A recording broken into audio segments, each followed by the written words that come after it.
up knows there are a lot of AI companies that are really starting to feel the pressure of governments due to misinformation and deepfake concerns. Now, there are a lot of companies out there that are solely dedicated to AI detection because of the risks that AI has begun to impose on humanity.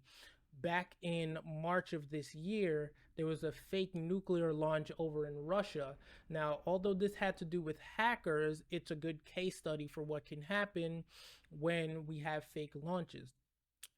Another good case study is to look at the 1983 false alarm that also happened in Russia coincidentally, where I believe his name was Stanis Levinsky Petrov. He was a Russian engineer, and he saw on his the Russian missile defense radar that America had launched nukes. And before he passed that up to his superiors, which would have, of course, started a nuclear war, he decided to hold back and verify the information. Now, these are some of the concerns that the governments are having with AI, that it could potentially convince countries that America and or other superpowers with nukes have launched, which can start World War III. Now, there's actually a movie called War Games that came out in '83, which I feel is based on the 1983 Russian false alarm. Now, in War Games, Matthew Broderick plays he's like a science computer whiz, and what happens is there is a false alarm, but this time it is with American generals, and they see missiles coming, but they don't launch. Same thing with Petrov.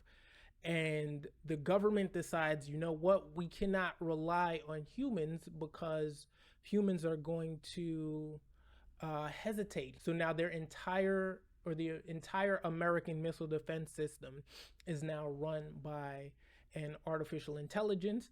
And I'm sure you can put two and two together and understand where the movie goes haywire with AI being in control of all of our missiles. As AI becomes more ubiquitous in all of these different industries, that's one of the biggest concerns that the world is going to start to have with AI, is that there's going to be false flags and no one is going to know which one is real, which one is fake.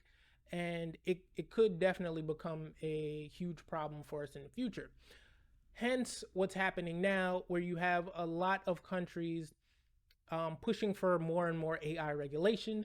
So in this case, what has happened with a lot of these companies, that being OpenAI, what's the name? Inflection, Amazon, Anthropic, they have decided to impose some sort of self-regulation.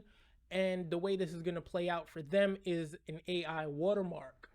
So let me get to this part. So as it says here, as part of the effort, the 7 companies committed to developing a system to watermark all forms of content, from text, images, audio to videos generated by AI, so that users will know when the technology has been used. What it also says is that they're not exactly sure how it's going to be implemented. I'm sure you already have some idea in your mind of how it would work with text and videos. We're all familiar with a watermark being on content.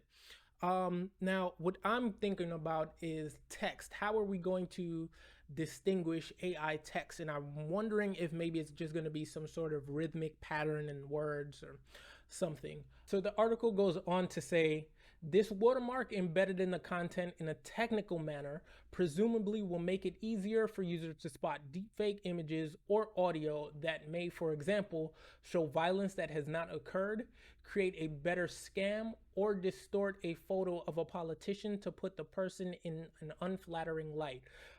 This is really important. Show violence that has not occurred, especially when you see what's going on with, law enforcement in the country. I think it'd be really easy to start more riots, more civil violence, if there are some bad actors, and that could be on both sides. As I've discussed many times on this channel, there are a lot of scams. You know, there's going to be a lot of voice calling scams where people will call you pretending to be your loved one needing money, and you'll send it only to find out that it was fake. There's now bot phishing, where on these dating apps you'll be talking to bots. I mean, I know we are somewhat familiar with it. Those of us who have been on social media for a while, you're familiar with the bots. I get followed with bots all the time on Twitter. I'm constantly blocking them. So we're already somewhat familiar with them. But as we move from regular AI into a generative intelligence, it's going to become more and more of a concern, as it's going to be very hard to distinguish between a robot and a human being. I think these companies took this step because they don't want too much government intervention in this new space, this new technology, and they want to be able to develop on their own. In China, there's already a lot of government regulation around AI, and I think here in America, and I believe maybe even the UK as well, they're just trying to keep it more in-house and as the least amount of government oversight as possible, as most of these billion-dollar companies tend to want. I'll keep an eye on it, but let me know in the comments, what do you think? Do you think that we need more government oversight over AI, or do you think that we can trust these AI companies to self-regulate? Peace.